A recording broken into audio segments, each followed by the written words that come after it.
이 집을 넘겨주는 게 우리 가족의 평화를 위해 좋을 거야. 혼자 사는데 왜 이렇게 큰 집이 필요하니? 여기는 우리 엄마가 평생 고생해서 만든 집입니다. 누구도 이 집에 손댈 권리가 없어요. 안녕하세요. 오늘은 제가 어떻게 전통적인 시댁 문화 속에서 제 자신을 찾고 독립적인 삶을 만들어갔는지 이야기해 볼게요. 누군가의 며느리이자 따로 살아가며 겪었던 갈등과 깨달음들이 궁금하시다면 끝까지 함께 해주세요. 여러분도 공감할 수 있는 이야기로 가득할 거예요. 안녕하세요. 제가 서울의 작은 아파트로 시댁과 함께 살게 되었을 때 솔직히 말해 조금은 두려운 마음도 있었지만 새로운 가정을 꾸린다는 기대감이 더 컸어요. 그땐 정말 평화롭고 조화로운 삶을 꿈꾸며 시작했어요. 하지만 현실은 제 예상과는 전혀 달랐죠. 처음엔 단순히 새로운 환경에 적응하는 문제라고 생각했어요. 그러나 곧 알게 된 건 전통적인 가치관이 강한 가정에서 며느리로 산다는 게 결코 쉬운 일이 아니라는 점이었어요. 제가 무슨 일을 하든 무엇을 입든 심지어는 아침에 어떤 음식을 준비하는지까지 가족들의 시선이 따라다니는 것 같았어요. 가장 큰 갈등은 결혼 후 5년이 지나도록 아이가 없다는 점이었어요. 사실 저도 조바심이 났지만 그건 저희 부부의 문제였고 우리만의 속도로 해결하고 싶었어요. 그런데 가족들의 시선과 말들이 점점 날카로워지더라고요. 특히 명절 때마다 언제쯤 기쁜 소식이 있을까? 라는 말을 들을 때마다 속이 답답해졌어요. 그 시기는 2017년 봄이었어요. 서울 강남구의 한 오래된 아파트에서 시작했어요. 새벽이면 도시의 소음이 잦아들고 아파트 안에서는 식구들의 발소리와 밥 짓는 냄새가 느껴지는 평범한 일상이었죠. 시어머니는 아침마다 동네 시장에서 신선한 재료를 사오고 시아버지는 늙어실에서 신문을 읽으셨어요.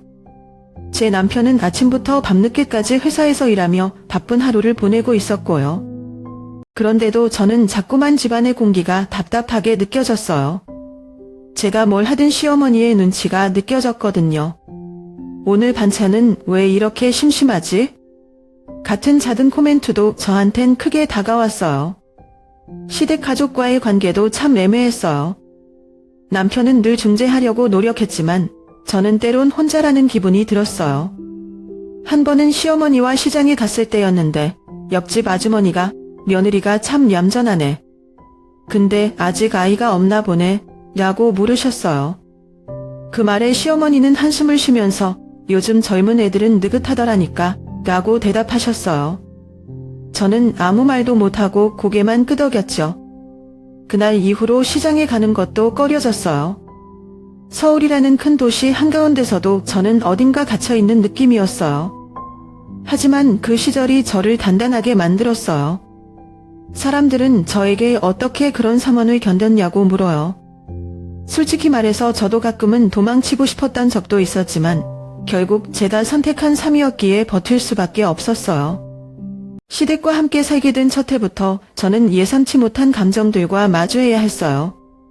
서울 송파구에 있는 오래된 아파트에서 시부모님과 함께 살기 시작한 2017년 가을, 처음엔 낯설고 조금은 어색했지만 시간이 지나면 익숙해질 거라고 생각했죠.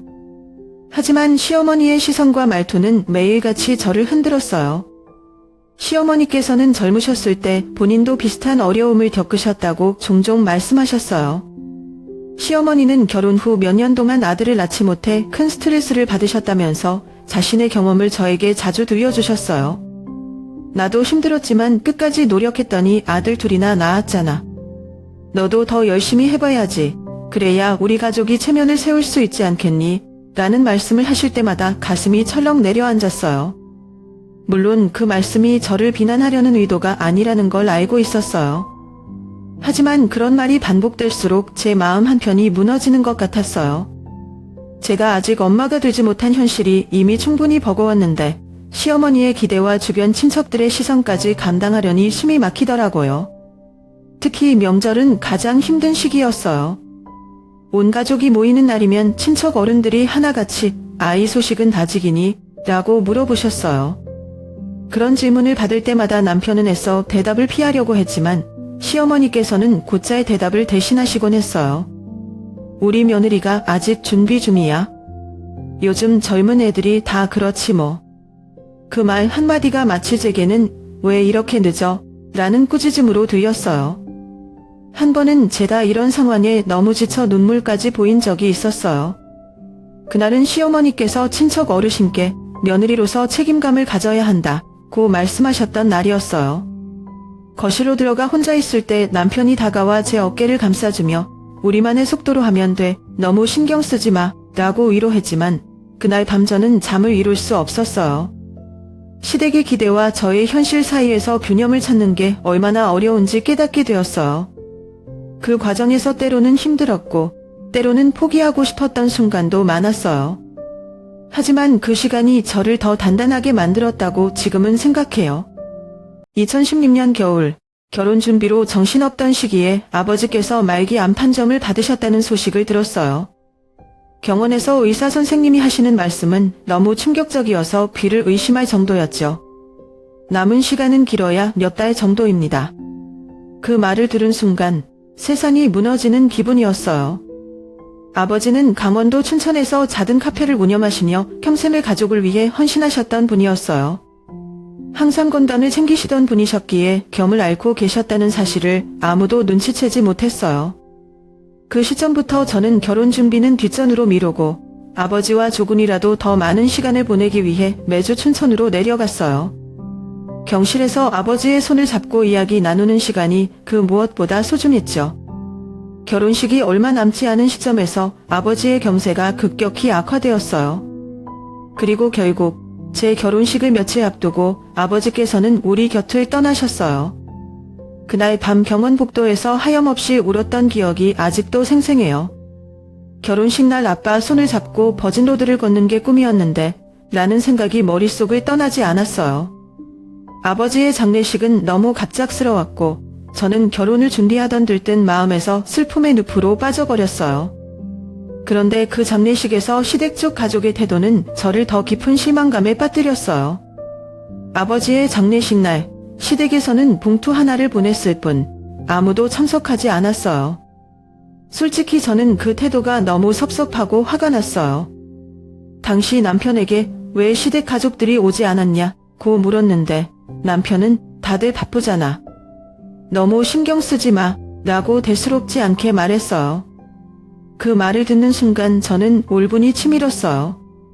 제겐 세상에서 가장 소중한 사람을 떠나보는 순간이었는데 시댁의 이런 무관심이 어떻게 가능할까 싶었죠.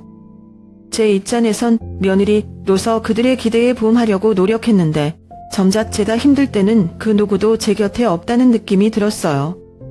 그 후로 저는 남편에게 시댁과 제 사이의 감정적 간극에 대해 이야기를 꺼냈어요.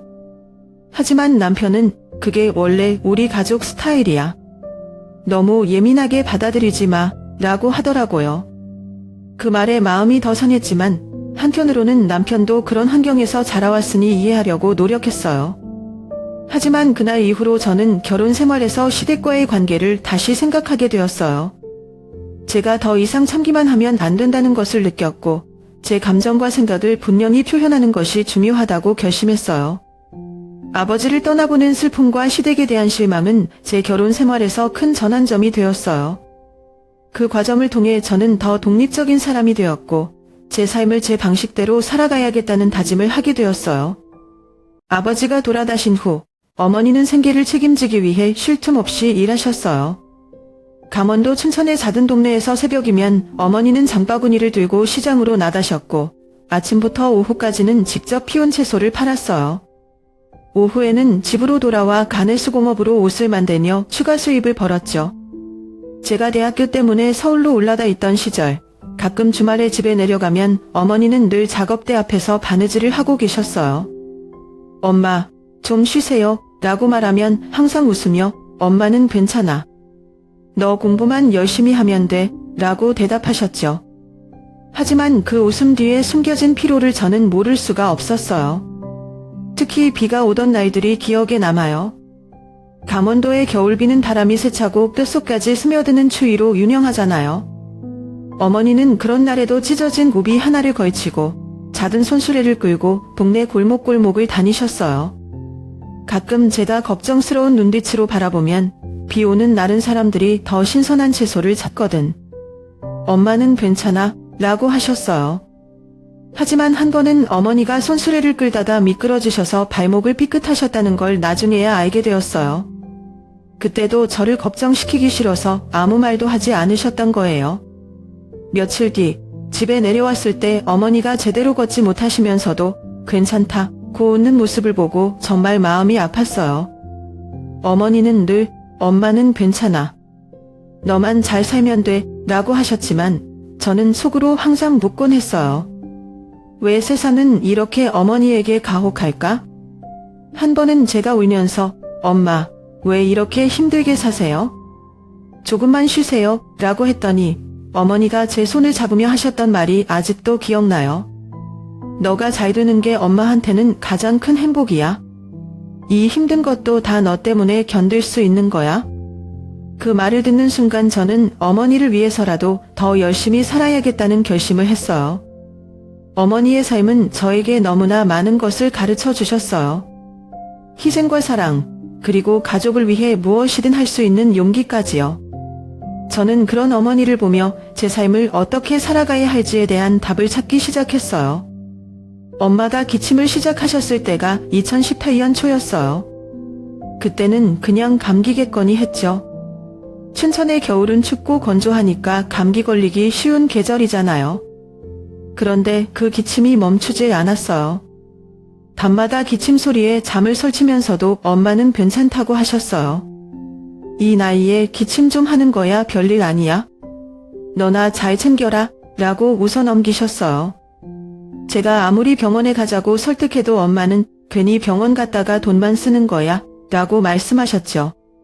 엄마의 그 말이 너무 답답하면서도 한편으로는 저도 어릴 때부터 그렇게 살아왔기에 더 강하게 설득하지 못했어요.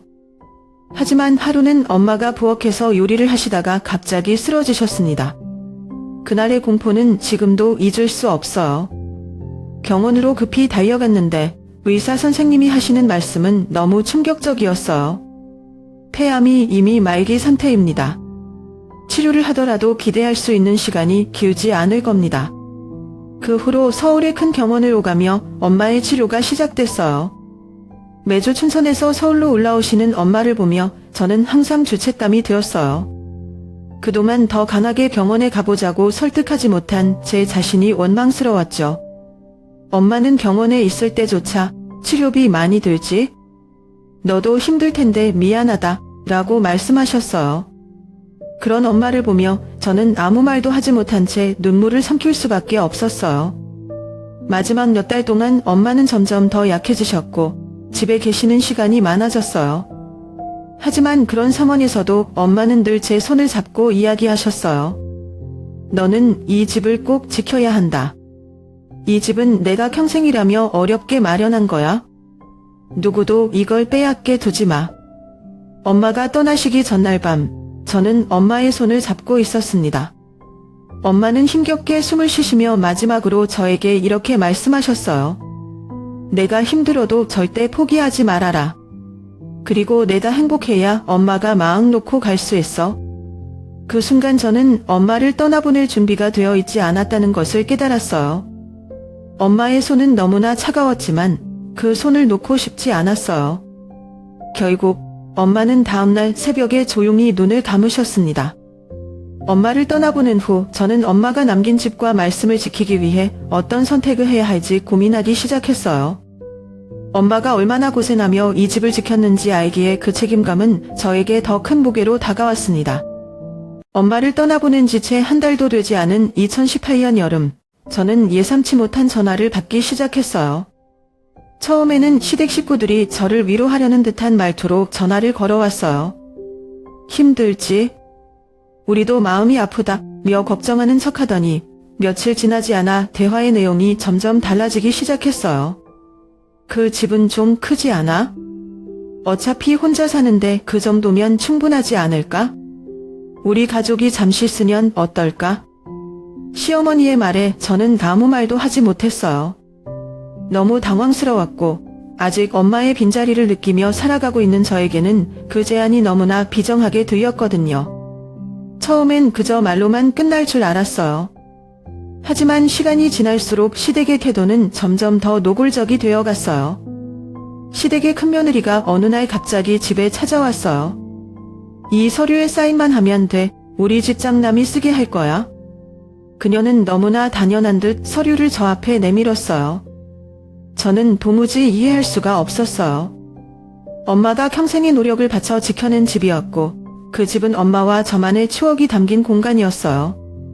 그런데 그들은 그 모든 것을 단순히 혼자 사는 너에겐 필요 없는 공간이라며 치부했어요. 그날 저는 끝까지 사인하지 않았어요. 그러자 그녀는 한숨을 쉬며 내가 이렇게 고집을 부리면 안 되지. 우리 아이들까지 생각하면 그 집이 우리에게 더 필요해 라고 말하며 저를 설득하려 했어요. 결국 저는 참지 못하고 언성을 높였어요. 이 집은 저희 엄마의 모든 삶이 담긴 곳입니다. 누구에게도 넘길 수 없어요. 그 말을 듣자 그녀는 화를 내며 문을 쾅 닫고 나갔어요. 그날 이후로 시댁 식구들과의 관계는 완전히 틀어졌어요. 명절 때도 시댁에서 아무도 저를 초대하지 않았고 저는 그들로부터 점점 멀어져 갔어요. 그 후로도 몇 번 더 시댁에서 연락이 왔어요. 집이 비어있는 것 같던데 우리가 청소라도 해줄까? 라며 돌려 말하며 접근하려 했어요. 하지만 저는 단호하게 그들의 요구를 거절했어요. 혼자 싸우는 기분이었어요. 엄마가 떠난 뒤 제게 남은 유일한 버팀목인 이 집을 빼앗기지 않겠다는 생각만으로 버티고 있었어요. 그 사건 이후 저는 시댁과 완전히 거리를 두기로 결심했어요. 하지만 가끔 스스로에게 묻곤 했어요. 나는 정말 잘한 걸까? 가족이란 무엇일까? 2018년 가을, 그날은 제가 절대 잊을 수 없는 날이었어요. 시댁 식구들이 모두 제 집으로 모였어요. 처음엔 그저 가족 회의라고 해서 긴장하지 않으려 했지만 대화는 시작부터 날카로웠어요. 시어머니는 단도직입적으로 이 집을 넘겨주는 게 우리 가족의 평화를 위해 좋을 거야 라고 말씀하셨죠. 그 말을 들은 순간 저는 더 이상 참을 수 없었어요. 케이블 위에 놓여있던 그들의 서류를 힘껏 던지며 소리쳤어요. 여기는 우리 엄마가 평생 고생해서 만든 집입니다. 누구도 이 집에 손댈 권리가 없어요. 그 말을 듣자마자 시어머니와 시누이는 화를 내며 저를 이기적이라고 비난하기 시작했어요. 내가 혼자 다 가지면 우리 가족은 어떻게 살라는 거야? 이건 가족을 무시하는 행동이야. 한마디 한마디가 제 가슴에 비수가 되어 꽂히는 것 같았어요. 그 순간 제가 가장 큰 배신감을 느낀 건 남편 때문이었어요. 그는 방 한구석에 앉아 아무 말도 하지 않았어요. 시어머니와 시누이가 저를 몰아세우는데도 그는 그저 고개를 숙이고 있었어요. 저는 그를 바라보며 묻고 싶었어요. 왜 아무 말도 하지 않아? 내가 틀린 거야? 하지만 그에게서 돌아오는 대답은 침묵뿐이었죠. 그날 밤 모든 시댁 식구들이 나간 후 저는 남편과 크게 싸웠어요. 당신은 대체 누구 편이야? 내 편은 아닌 것 같아 라고 소리쳤지만 남편은 여전히 아무 말도 하지 않았어요. 그 침묵이 저를 더 고독하게 만들었어요. 그 후 저는 변호사를 찾아갔어요.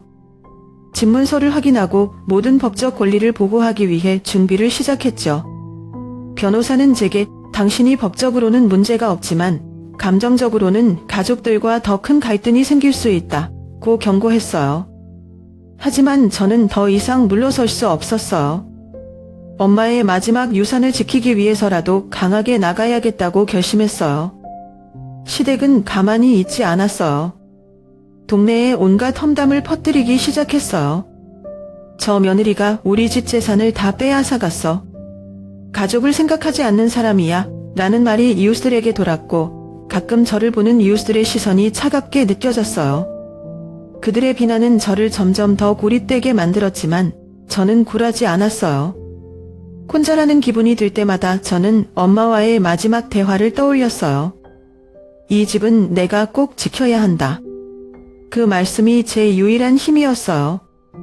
2019년 봄, 긴 법적 다툼 끝에 마침내 집 소유권 문제를 정리하고 그 집으로 들어가 살기로 했어요. 집 앞에 서서 문을 열던 날, 기쁨보다는 허전함과 약간의 두려움이 먼저 찾아왔어요. 엄마와의 추억이 가득한 이 공간에서 혼자 살아간다는 것이 어떤 의미일지 실감이 나지 않았거든요. 처음 몇 주간은 낯설고 외로웠어요. 집안 곳곳에서 엄마의 흔적이 느껴졌고, 특히 엄마가 좋아하셨던 것을 창가에 앉아있으면 눈물이 멈추지 않았어요. 하지만 저는 이렇게 살 수는 없다고 생각했어요. 이 공간을 새로운 출발의 상징으로 만들기로 결심했죠. 가장 먼저 시작한 건 집을 꾸미는 일이었어요. 춘천의 작은 가구점과 시장을 돌아다니며 엄마가 남긴 가구와 어울리는 소품들을 찾았어요. 거실에는 제가 직접 고른 커다란 화분을 놓았고, 벽에는 엄마와 함께 찍은 사진 대신 제가 새로 그린 그림을 걸었어요. 그렇게 집을 조금씩 꾸며가다 보니 마음이 조금씩 가벼워지기 시작했어요. 이건 내가 만든 공간이야 라는 생각이 들면서 이 집이 더 이상 슬픔의 장소가 아니라 제 삶의 새로운 시작이 되는 공간으로 느껴졌거든요. 혼자 살게 되면서 저는 그동안 소홀했던 것들을 다시 찾아가기 시작했어요. 예를 들어 요리는 늘 엄마가 해주셨기에 저는 제대로 배워본 적이 없었어요.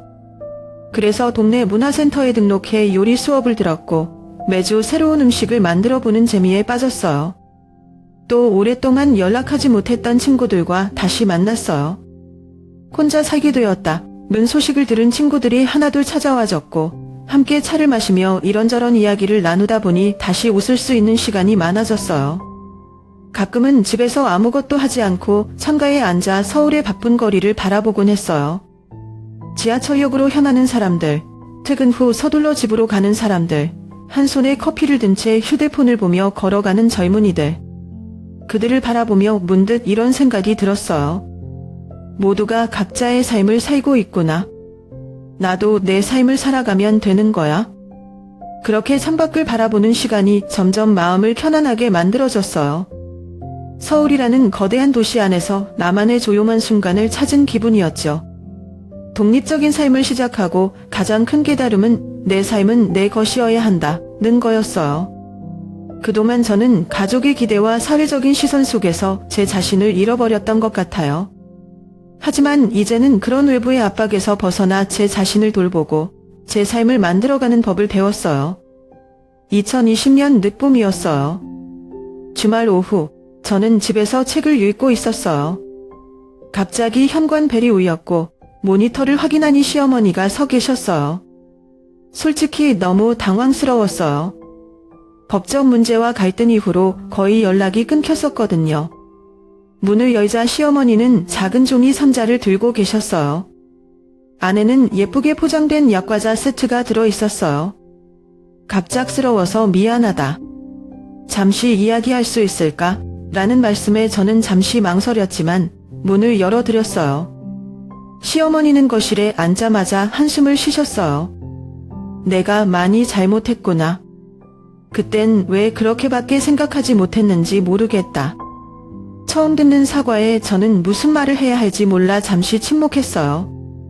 시어머니는 조심스럽게 이야기를 이어가셨어요. 엄마도 그동안 많이 생각했어. 내 입장에서 생각해보지 못했던 것 같아. 가끔 가족들이 욕심이 앞서다 보면 소중한 걸 잃게 되는 것 같더라. 그 말은 듣는 순간 제 안에 쌓였던 감정들이 다시 떠올랐어요. 하지만 저는 속으로 생각했어요. 결표 지금 이 순간을 화로 채우기보다는 그냥 가볍게 흘려보내는 게 더 낫지 않을까? 결표. 저는 차를 준비하면서 마음을 가라앉혔어요. 다시 거실로 돌아와 시어머니에게 차를 건네며 말했어요. 저도 많이 힘들었어요. 하지만 이제는 다 지나간 일이라고 생각하고 싶어요.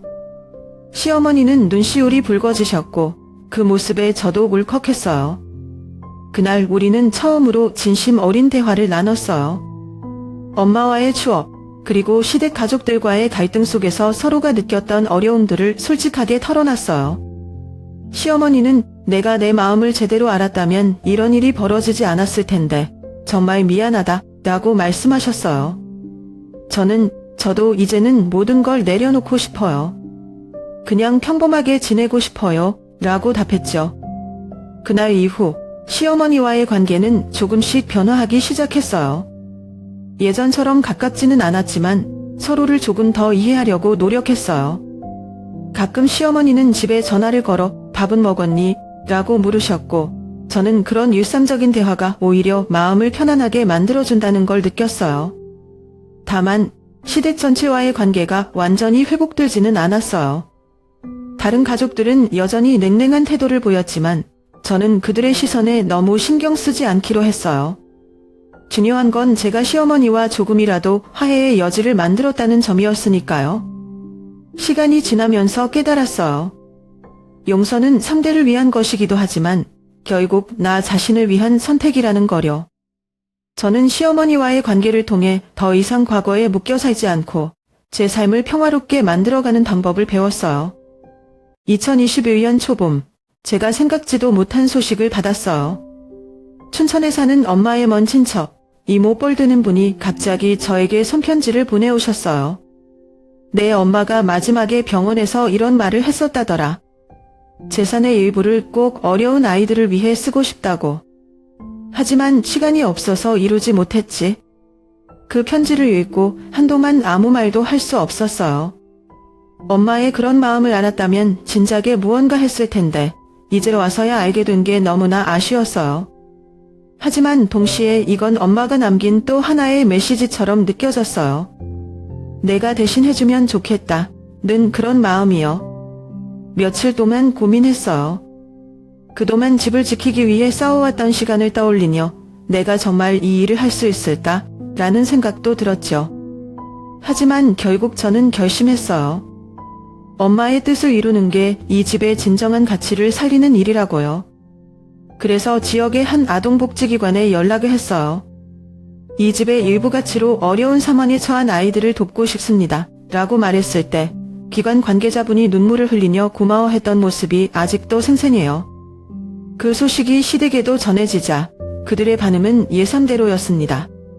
시어머니는 전화를 걸어 그건 내가 혼자 결정할 일이 아니야.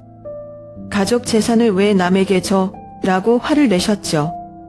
시누이는 그 돈이면 우리 가족도 더 나은 삶을 살 수 있었을 텐데 라며 저를 비난했어요. 하지만 이번엔 그들의 말이 제 마음에 별로 영향을 주지 않았어요.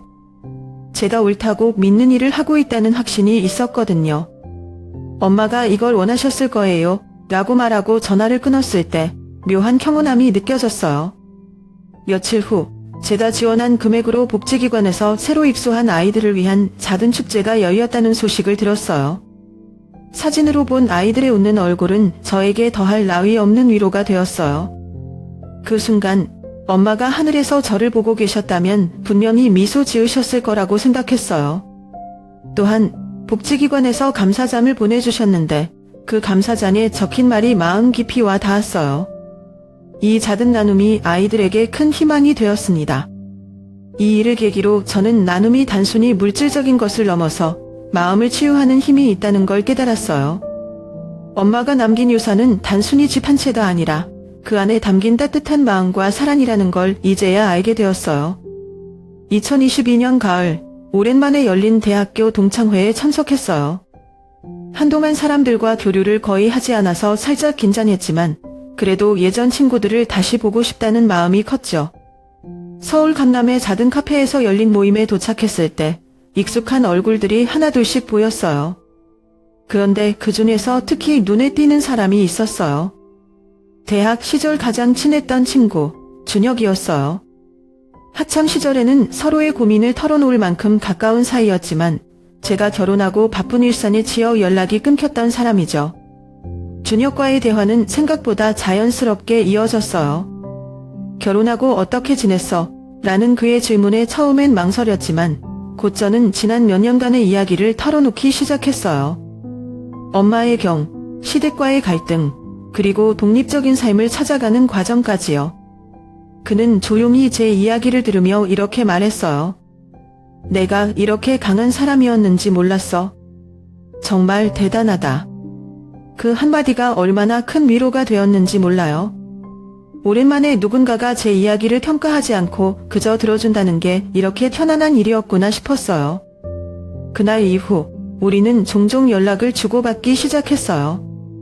점심 같이 할래? 라는 그의 제안에 몇 번 함께 식사를 하면서 더 많은 이야기를 나누게 되었어요. 준혁은 여전히 예전처럼 따뜻하고 배려 깊은 사람이었고 그의 말과 행동은 제게 큰 안점을 주었어요. 어느 날은 제가 혼자서 모든 걸 감당하는 게 너무 힘들었어 라고 말했을 때 그는 이렇게 말했어요. 이제 혼자 힘들어하지 않아도 돼. 옆에 누군가 있다는 걸 기억해. 그 말이 참 고맙더라고요. 준혁과의 만남 이후 제 일상에도 조금씩 변화가 생겼어요. 예전엔 집에서 혼자 시간을 보내는 게 익숙했지만 이제는 주말이면 같이 산책하거나 카페에 앉아 책을 읽는 시간이 많아졌어요. 그런 작은 변화들이 제 마음에 큰 위로가 되었어요. 어느 날 준혁과 함께 산책을 하며 제가 물었어요. 내가 많이 변한 것 같아? 그러자 그는 웃으며 말했어요. 응, 더 단단해졌어. 근데 내 안에 있는 따뜻함은 여전하더라. 그 말에 저도 모르게 웃음이 났어요. 준혁은 제 삶에 단순히 다시 나타난 친구가 아니라 새로운 동반자가 되어 주었어요. 어려운 일이 있을 때도 기쁜 일이 있을 때도 이제는 누군가와 그 순간을 나눌 수 있다는 게 얼마나 큰 위로가 되는지 깨닫게 되었어요. 2022년 겨울 제가 예상하지 못한 일이 벌어졌어요. 시댁에서 저를 상대로 소송을 제기한 거예요. 그들은 제가 엄마의 유언장을 조작하고 엄마를 강제로 설득해 재산을 물려받게 했다는 터무니없는 주장을 했어요. 그 소식을 들었을 때 처음엔 너무 황당해서 웃음이 나왔지만 이내 불안과 분노가 몰려왔어요. 소송은 단순히 법적 문제가 아니라 제가 그동안 쌓아온 엄마와의 추억과 신뢰까지 의심받는 일이었어요. 내가 지금까지 지켜온 모든 게 이렇게 무너질 수도 있겠구나 라는 생각에 밤마다 잠을 이루지 못했어요.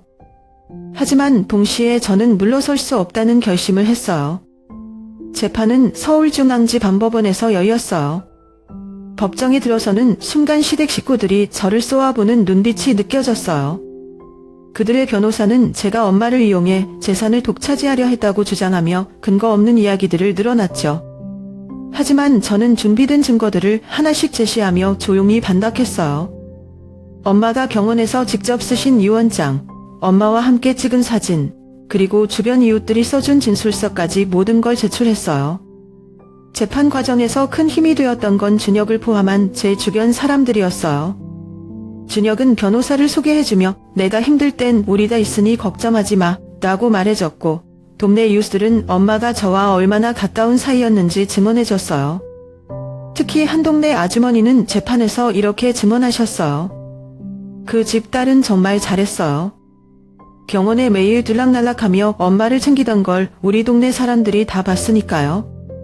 그 말을 듣는 순간 눈물이 터질 뻔했어요. 재판 결과는 제게 유리하게 나왔어요. 판사는 유언장과 증거들이 모두 합법적이고 명확하다며 시댁의 주장을 기각했어요. 그 순간 마음속에 있던 무거운 짐이 내려가는 것 같았어요.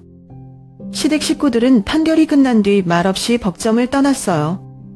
그들의 뒷모습을 보며 저는 더 이상 그들에게 분노를 느끼지 않았어요.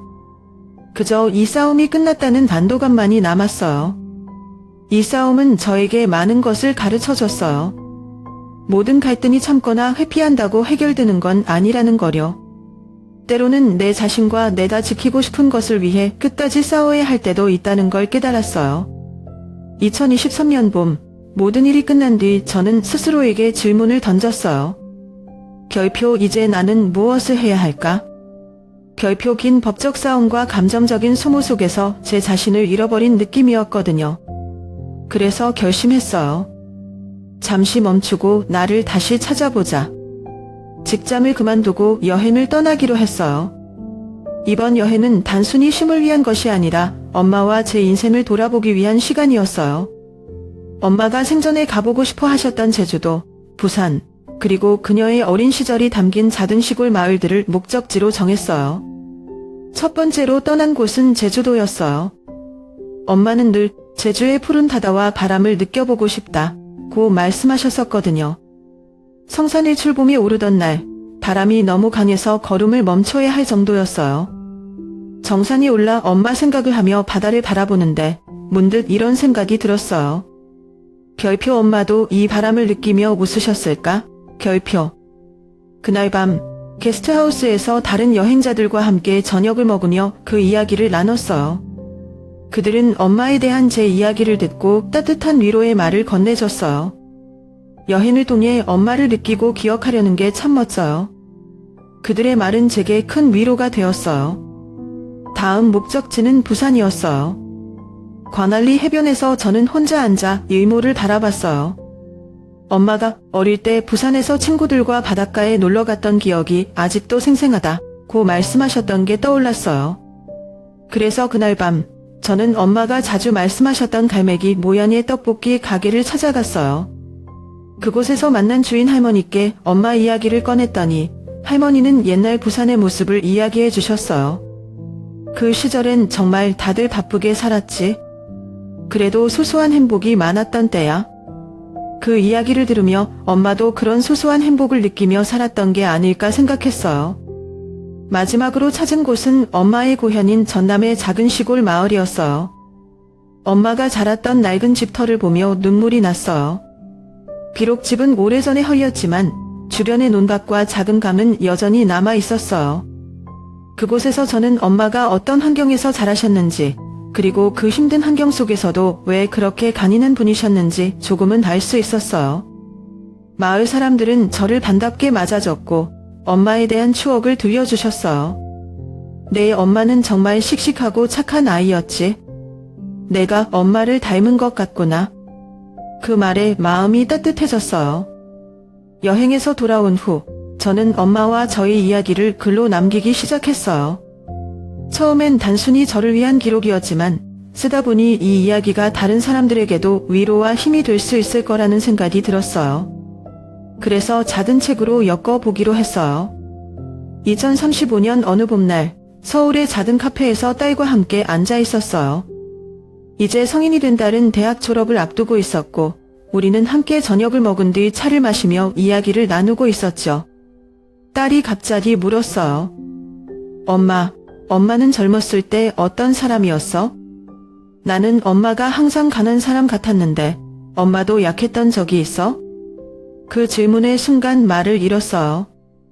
지난날의 기억들이 파노라마처럼 떠올랐거든요. 저는 딸에게 조용히 이야기를 시작했어요. 사실 엄마도 한때는 약하고 혼자라는 느낌에 힘들었던 적이 많았단다. 엄마와의 이별, 시댁과의 갈등, 그리고 내 삶을 되찾기 위해 싸웠던 시간들까지 하나씩 꺼내 놓았어요. 처음에는 제 이야기를 듣던 딸이 믿기지 않는다는 표정을 지었어요. 엄마도 그런 시절이 있었어? 항상 모든 걸 잘 해내는 사람처럼 보였는데. 저는 웃으며 말했어요. 강한 사람이 되는 건 약했던 시절을 견뎌낸 결과일 뿐이야. 딸은 제 이야기를 들으면서 점점 눈가가 촉촉해졌어요. 엄마, 그럼에도 불구하고 엄마가 나한테는 항상 따뜻한 모습으로 남아준 게 정말 고마워. 그 말을 듣는 순간 저는 눈물이 났어요. 제게 힘든 순간들이 많았지만 그것이 딸에게는 안정감 있는 가정을 만들어주는데 밑거름이 되었다는 걸 느낄 수 있었거든요. 딸은 갑자기 이렇게 말했어요. 사실 나도 가끔 내가 정말 잘하고 있는지 모르겠을 때가 있어. 근데 오늘 엄마 얘기를 들으니까 나도 언젠가는 엄마처럼 강해질 수 있을 것 같아. 그 말을 듣고 저는 딸의 손을 꼭 잡으며 말했어요. 강해지는 건 완벽한 사람이 되는 게 아니야. 그냥 자기 자신을 받아들이고 앞으로 나아가겠다고 다짐하는 거야. 너는 이미 충분히 잘하고 있어. 딸은 제 말을 듣고 잠시 생각하더니 이렇게 말했어요. 엄마는 나한테 진짜 영웅 같은 사람이야. 엄마가 없었으면 내가 지금처럼 행복하게 자랄 수 없었을 거야. 그 말은 제 마음 깊은 곳에 있던 상처를 어루만지는 듯 했어요. 엄마로서 그리고 한 인간으로서 힘들었던 모든 순간들이 한순간의 보람으로 바뀌는 기분이었죠. 딸과의 대화를 마치고 집으로 돌아가는 길, 저는 스스로에게 약속했어요. 앞으로도 딸이 살아갈 세상에서 그녀가 자신감을 갖고 나아갈 수 있도록 지지해줘야겠다고요. 그리고 그 과정에서 저 역시 계속 성장할 것이라고 다짐했어요.